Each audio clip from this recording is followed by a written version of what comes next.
इसी हवाले से बात करें, आपको बताएं कि हुकूमत का इलेक्ट्रिक बाइक्स और रिक्शा स्कीम का ऐलान, शहरियों का रद्द अमल भी सामने आ गया। कहते हैं अगर स्कीम दुरुस्त तरीके से लागू हुई तो सफर में बड़ी सहूलत मिलेगी। फ्यूल के बढ़ते अखराजात ने जेब पर बोझ डाला हुआ है।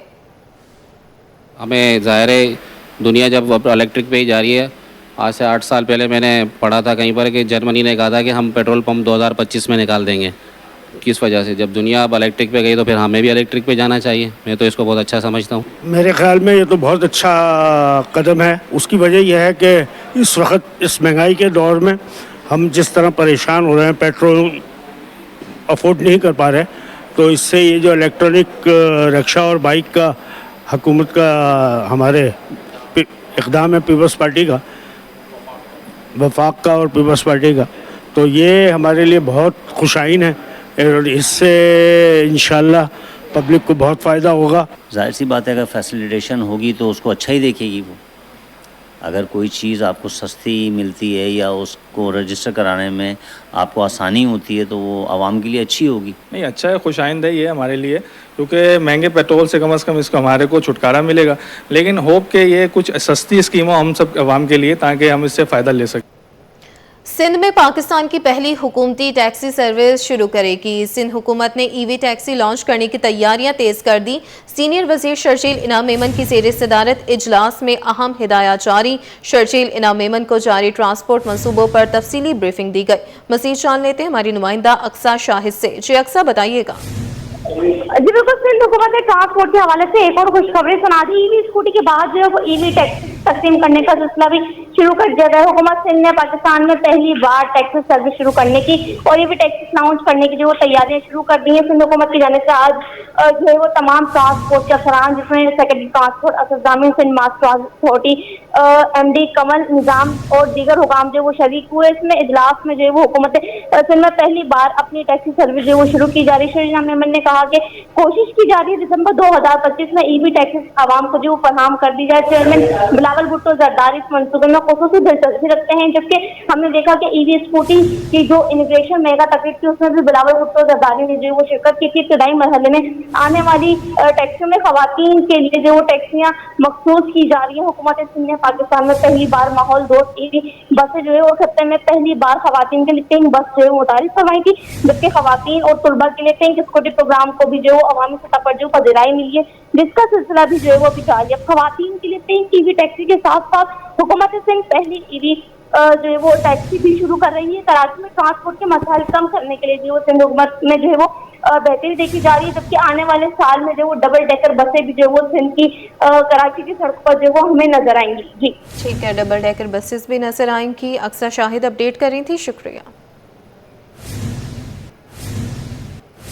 कराची में सजेगा खेल का मैदान। 9000 से ज्यादा एथलीट्स 32 मुख्तलिफ खेलों में हिस्सा लेंगे। शहर के 23 मकामात पर 6 से 13 दिसंबर तक नेशनल गेम्स कराने का फैसला। चीफ सेक्रेटरी सिंध की महकमा सकाफत को सकाफती सरगर्मियों के इनेकाद की हिदायत कर दी गई। बता रहे हैं कि कराची में सजेगा खेल का मैदान। 9000 से ज्यादा एथलीट्स 32 मुख्तलिफ खेलों में हिस्सा लेंगे। शहर के 23 मकामात पर 6 से 13 दिसंबर तक नेशनल गेम्स कराने का फैसला है। चीफ सेक्रेटरी सिंध की महकमा सकाफत को सकाफती सरगर्मियों के इनेकाद की हिदायत। मजीद जानेंगे आजाद नोहड़ियों से। जी आजाद, बताइएगा। जी बिल्कुल, सिंध सरकार ने कराची शहर के 23 मुकामात पर 6 से 13 दिसंबर तक नेशनल गेम्स कराने का फैसला कर लिया है और चीफ सेक्रेटरी सिंध सैयद आसिफ अजहर शाह ने महकमा सकाफत को शहर भर में सकाफती सरगर्मियों के इनेकाद की हिदायत भी कर दी है। इस हवाले से चीफ सेक्रेटरी सिंध सैयद आसिफ अजहर शाह की ज़ेर सदारत नेशनल गेम्स के इंतजाम का जायजा लेने के लिए इजलास हुआ। इजलास में commissioner Karachi, additional IG Karachi, secretary खेल समेत सिंध ओलंपिक्स एसोसिएशन के नुमाइंदे भी शरीक हुए।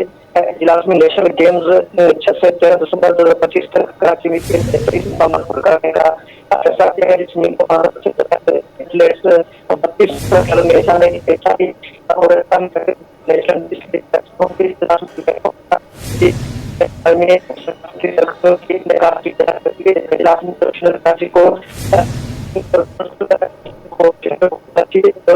करने का इंतजाम करने की भी बात करी गई,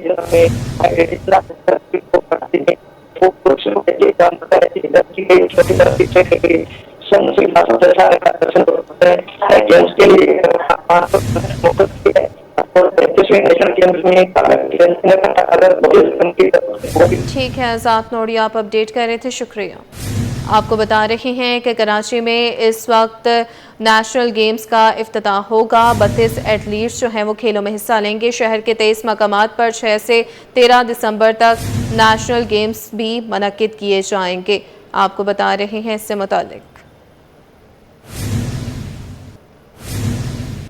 दूध की कीमतों का तयन करने के लिए कमिश्नर कराची ने 1 अक्टूबर को इजलास तलब कर लिया। दूध की कीमतों का तयन और साबिका फैसलों पर अमल दरामद का जायजा लिया जाएगा। इजलास कमिश्नर ऑफिस के कमेटी रूम में 2:30 पर होगा। बताते चलें इस हवाले से कि दूध की कीमतों का तयन करने के लिए कमिश्नर कराची ने 1 अक्टूबर को इजलास तलब कर लिया। दूध की कीमतों का तयन और साबिका फैसलों पर अमल दरामद का जायजा लिया जाएगा। इजलास कमिश्नर ऑफिस के कमेटी रूम में 2:30 पर होगा।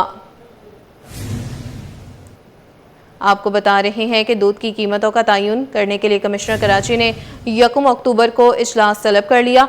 दूध की कीमतों का तयन और साबिका फैसलों पर अमल दरामद का जायजा लिया जाएगा। इजलास कमिश्नर ऑफिस के कमेटी रूम में 2:30 पर होगा। बताते चलें कि दूध की कीमतों का तयन करने के लिए कमिश्नर कराची ने 1 अक्टूबर को इजलास तलब कर लिया। दूध की कीमतों का तयन और साबिका फैसलों पर अमल दरामद का जायजा लिया जाएगा। इजलास कमिश्नर ऑफिस के कमेटी रूम में 2:30 पर होगा। बताते चलें कि दूध की कीमतों का तयन करने के लिए कमिश्नर कराची ने 1 अक्टूबर को इजलास तलब कर लिया है। दूध की कीमतों का तयन और साबिका फैसलों पर अमल दरामद का जायजा लिया जाएगा। इजलास कमिश्नर ऑफिस के कमेटी रूम में 2:30 पर होगा। अब से कुछ देर कबल इस हवाले से नुमाइंदे आगाह कर रहे थे। आपको बताएं कि सीनियर सहाफ़ी और एंकर पर्सन इम्तियाज़ मीर की नमाज़ जनाजा अदा कर दी गई। इम्तियाज़ मीर को एक हफ्ता कबल मलीर काला बोर्ड पर फायरिंग का निशाना बनाया गया था। कई रोज़ गुजर जाने के बावजूद इन्वेस्टिगेशन पुलिस मुल्ज़िमान का सुराग लगाने में नाकाम है। अब से कुछ देर कबल सलमान सलीम हमें आगाह कर रहे थे। देखिए बिल्कुल सीनियर सहाफ़ी इम्तियाज़ मीर की नमाज जनाजा से कुछ देर कबल मलीर मुर्गी खाने के करीब मस्जिद अबू बकर सिद्दीक में अदा कर दी गई और उसी के बाद जो है वो करीबी कब्रिस्तान में उनकी तदफीन जो है वो कर दी गई है। हमारे साथ सीनियर सहाफ़ी मौजूद हैं सोहेल शब्बीर साहब, ये बताइएगा आपका काफ़ी साथ रहा है इम्तियाज़ मीर साहब के साथ, क्या समझते हैं दहशत गर्दी के वाक़यात रुनुमा हो रहे हैं, इन्वेस्टिगेशन जो है वो बिल्कुल ज़ीरो नज़र आ रही है, एक हफ़्ता हो चुका है लेकिन अभी तक कोई पेशरफ नहीं है इन्वेस्टिगेशन में। बिल्कुल देखें, ये आज इंतहाई अफसोसनाक दिन है और मैं इस वाक़े की पुरज़ोर मज़म्मत भी करता हूँ। इम्तियाज़ मीर बेहतरीन अच्छा इंसान, दोस्त, खुश शक्ल, खुश अखलाक, खुश मिजाज आज हम में नहीं रहा। अच्छा, इम्तियाज़ मीर पर जो वाक़या हुआ है इसमें हमें सबसे ज़्यादा जो एक्सपेक्टेशन थी वो ये थी कि पुलिस इसको एक हाई प्रोफाइल केस के तौर पर लेकर एक एग्जाम्पल सेट करेगी कि हम इस तरह के मामलात को या इस तरह की दहशतगर्दी के जो वाक़यात होंगे उसको प्रायोरिटी पे हल करेंगे। लेकिन हमने देखा कि इन्वेस्टिगेशन पुलिस की जानिब से जो इंतहाई सुस्त रवि का जो है वो हमने मुजाहरा देखा और इन्वेस्टिगेशन पुलिस ने उस लेवल पर काम नहीं किया जिसकी एक हाई प्रोफाइल केस की जो है वो उसका मेयार बनता है। हमने एक हफ्ते के बाद देखा कि इन्वेस्टिगेशन पुलिस का आईओ आज नमूदार हुआ है। मतलब एक हफ्ता इस वाक़े को हो गया, एफआईआर कटे हुए 5 दिन हो चुके हैं। ना अभी तक पुलिस ने इस केस की जो है वो जियो फेंसिंग कराई है, ना पुलिस ने जो है वो इसके किसी के खाके बनाए हैं, ना कोई एनी शाहिद मिला है, ना कोई अभी पुलिस ने जो है वो कॉल डेटा जो है वो जमा किया है। हम अभी तक ब्लैंक हैं।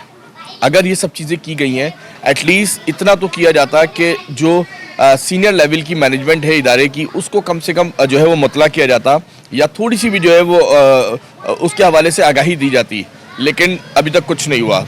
आईजी सिंध साहब से हमने रब्ता किया तो उसके बाद थोड़ा सा इन्वेस्टिगेशन पुलिस जो है वो हरकत में आई है, लेकिन उसके बावजूद भी इतनी जदीद टेक्नोलॉजी और इतने जदीद दौर में खड़े होने के बावजूद भी आज भी हमें पुलिस ये बताती है कि हमें कोई एनी शाहिद नहीं मिल पा रहा है। अच्छा, ये बताएं कि उनको बताया जा रहा था कि कोई एक गोली लगी थी, कितनी गोलियां उनको लगी थी? देखें, मजमूई तौर पर 5 गोलियां उनको लगी हैं और जो हमें डॉक्टर से बात हुई है तो उनकी एक गोली जो है वो फेस यानी कि गाल से लगकर दूसरे गाल से जो है वो क्रॉस की है, जबकि जो दूसरी गोली है वो हाथ को क्रॉस करके निकली है, जबकि 2 गोलियां जो है वो उनके सीने में लगी हैं जो लेफ़्ट साइड से इंटर हुई हैं और वो हार्ट के करीब तक पहुंची हैं। तो ये मजमूई तौर पर जब बता रहे हैं कि एक और गोली थी कि जो अब रात को एक्सरे में जो है वो नमूदार हुई है, जिसको पोस्टमार्टम में जो है वो डिक्लेयर भी किया गया है और उसका सिक्का भी जो है वो अब रिकॉर्ड का हिस्सा बना दिया गया है। बहुत शुक्रिया। देखिए बिल्कुल एक हफ्ता गुजरने के बाद इन्वेस्टिगेशन ज़ीरो होने से जो है वो सहाफ़ी बरादरी भी काफ़ी जो है वो शदीद गम गुस्से का शिकार है। हम ये देखते हैं कि इस तरह के वाक़यात जो है वो रुनुमा होते हैं, लेकिन जो इन्वेस्टिगेशन पुलिस है उनकी जानिब से नाक़िस कारकर्दगी की वजह से केसेस जो हैं वो अल्तवा का शिकार होते हैं और इम्तियाज़ मीर के केस में भी कुछ इसी तरह के मामला देखने में आ रहे हैं। जी, वज़ीर बल्दियात और housing town planning Nasir Hussain Shah की ज़ेर सदारत इजलास चेयरमैन बिलावल भुट्टो और वज़ीर आला सिंध की हिदायत पर अवाम को रिलीफ देने के लिए फौरी इकदाम किए जाएँ। नासिर शाह के अफसरान को हिदायत। वज़ीर बल्दियात नासिर शाह ने अवाम की जान माल की हिफाजत यकीनी बनाने के लिए शहर की तमाम मखदूश इमारतों की फहरिस्त तलब कर ली है। मज़ीद इस हवाले से बात करेंगे ब्यूरो चीफ अशरफ खान से। जी अशरफ, बताइएगा इससे मुताल्लिक। जी, देखा जाए वज़ीर बल्दियात housing town planning Syed Nasir Hussain Shah की ज़ेर सदारत महकमे का आला सतह इजलास हुआ है। नासिर हुसैन शाह की ज़ेर सदारत इजलास में तमाम बल्दियाती इदारों के सरबराहान की शिरकत हुई है और जिसमें वज़ीर बल्दियात नासिर हुसैन शाह ने साफ कहा है कि शहर के इंफ्रास्ट्रक्चर को फौरी बहाल करना अवलीन तरजीह है। चेयरमैन बिलावल भुट्टो वज़ीर आला सिंध की हिदायत पर आवाम को रिलीफ देने के लिए फौरी इकदाम किए जाएँ और नासिर हुसैन शाह ने यह अफसरान को हिदायत करते हुए कहा है कि आवाम की जान और माल की हिफाजत यकीनी बनाने के लिए शहर के तमाम मखदूश इमारतों की फहरिस्त फौरी तौर पर तलब कर ली है। वज़ीर बल्दियात नासिर शाह ने शहर के इंफ्रास्ट्रक्चर की बेहतरी के लिए फौरी तौर पर माहिरीन पर मुश्तमिल तकनीकी कमेटी बनाने की हिदायत कर दी है। साथ ही पानी और सीवरेज के मसाइल फौरी तौर पर हल किए जाएं, ये उन्होंने नासिर शाह की वाटर कॉर्पोरेशन के अफसरान को हिदायत की है। आवाम को ज़्यादा से ज़्यादा रिलीफ की फराहमी चेयरमैन बिलावल भुट्टो का विजन और हमारा मिशन है। सैयद नासिर शाह ने यह भी कहा है कि पहले तमाम जारी तरक्याती स्कीमों को जो है मुकम्मल करके शहर का इंफ्रास्ट्रक्चर बहाल किया जाए और कराची के साथ ही पूरे सूबे का इंफ्रास्ट्रक्चर बेहतर बनाया जाएगा। सूबाई वजीर बल्दियात नासिर शाह ने अफसरान को हिदायत जारी करते हुए कहा कि शहर कायद की बेहतरी के लिए तमाम इदारों और सियासी जमातों को मिलजुल कर काम करना पड़ेगा। सबके साथ मिलजुल कर चेयरमैन बिलावल भुट्टो के विजन को आगे बढ़ाना है। जी ठीक है, ब्यूरो चीफ अशरफ खान हमारे साथ मौजूद है, बहुत शुक्रिया। मुल्क भर में सोने की कीमतों में बड़ा इजाफा। सराफा मार्केटों में फी तोला सोने का भाव 4 लाख रुपए की सतह उबूर कर गया। फी तोला सोने की कीमत 5,900 रुपए के इजाफे के बाद 4,03,600 रुपए हो गई। शहरियों का कहना है कि महंगाई आसमान से बातें कर रही है, सोना पहुंच से दूर हो गया। रोजमर्रा मुश्किल कारोबार है नहीं, बंदे फारिग हैं तो कहाँ से बनाएंगे। अब जो उनके पास पड़ा है माओं के वही देंगी ना, और तो नहीं खरीद सकती, तो बस वही दे रहे हैं जो है हमारे पास पड़ा हुआ। बहुत मुश्किल है, सोच नहीं सकते अब आपके आप नया बना सकेंगे। कहाँ दे सकते हैं, जिनके पास है बस वही दे सकते हैं, या जिन्होंने रखा हुआ है लेकर वही दे सकते हैं। आर्टिफिशियल बना के देंगे तो आर्टिफिशियल ही यूज़ कर रहे हैं अब तो, जाहिर है। और वो भी इतना महंगा है, वो भी बेचारे कोई अफोर्ड कर रहे हैं, कोई नहीं कर रहे। खबर आपको दें कि वज़ीर दाखिला सिंध ज़ियाउल हसन लंजार की वालिदा इंतकाल कर गई।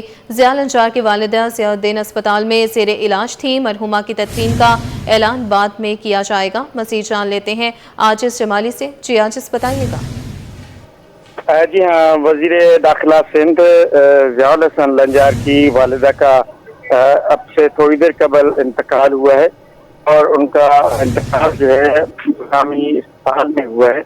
वो अस्पताल ज़ियाउद्दीन अस्पताल में ज़ेर इलाज थी और वो तवील अरसे से बीमार थी, गुज़श्ता कई सालों से। और बताया जा रहा है ज़राए के मुताबिक कि मरहुमा की मैयत को यहाँ से नवाबशाह मुंतकिल किया जाएगा और तदफीन और नमाज जनाजा वगैरह का ऐलान बाद में किया जाएगा। मरहुमा के फर्जंद जो हैं ज़ियाउल हसन लंजार, तारिक हुसैन, आसिफ हुसैन, दामाद फरहान अली और दीगर जो है अब से 1 घंटा कबल तक ज़ियाउद्दीन अस्पताल में मौजूद थे। और अब फैसला ये किया जा रहा है कि आया जो उनकी वालदा की मैयत को यहाँ से अस्पताल से ही ज़ियाउद्दीन अस्पताल मुंतकिल किया जाएगा या ज़ियाउल हसन लंजार के घर मुंतकिल किया जाएगा। थोड़ी देर के बाद इसका बाकायदा ऐलान किया जाएगा। ठीक है, आज इस जमाली अपडेट कर रहे थे, शुक्रिया। आगे बढ़े, आपको बताएं कि मुबीना टाउन की हुदूद में गाड़ी चोरी की वारदातें तशवीशनाक हद तक बढ़ गई। गुलशन इकबाल ब्लॉक 4 में घर के बाहर खड़ी गाड़ी चोरी हो गई। वारदात की सीसीटीवी फुटेज सिटी 21 ने हासिल कर ली है। बताएं आपको कि मुबीना टाउन की हुदूद में गाड़ी चोरी की वारदातें तशवीशनाक हद तक बढ़ गई। गुलशन इकबाल ब्लॉक 4 में घर के बाहर खड़ी गाड़ी चोरी हो गई। मजीद इस हवाले से बात करेंगे नुमाइंदे मुबशिर हुसैन से। जी मुबशिर, बताइएगा। जी बिल्कुल, जैसा कि गुज़श्ता रोज़ मुबीना टाउन की हदूद है, गुलशन इकबाल ब्लॉक 4 का ये मकाम है जहां निजी सोसाइटी में जो कार लिफ्टर्स हैं वो अपनी गाड़ी काले कलर की करोला में सवार होकर आते हैं और शहरी की भी घर के बाहर जो मौजूद सफ़ेद रंग की 2024 मॉडल की करोला होती है वो लेकर अपने हमरा फरार हो जाते हैं। तशवीशनाक हद तक इजाफ़ा हुआ है मुबीना टाउन की हदूद में और हम आए रोज़ भी रिपोर्ट कर रहे होते हैं।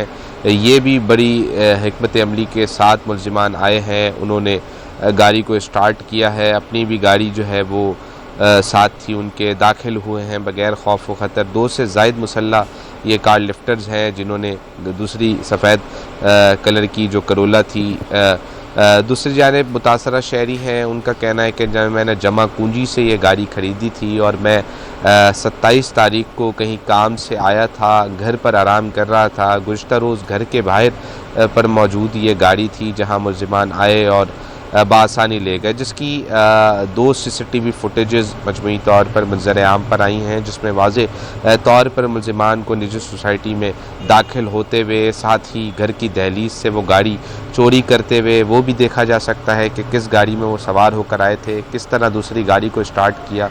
2 से ज़ायद मुल्ज़िमान हैं।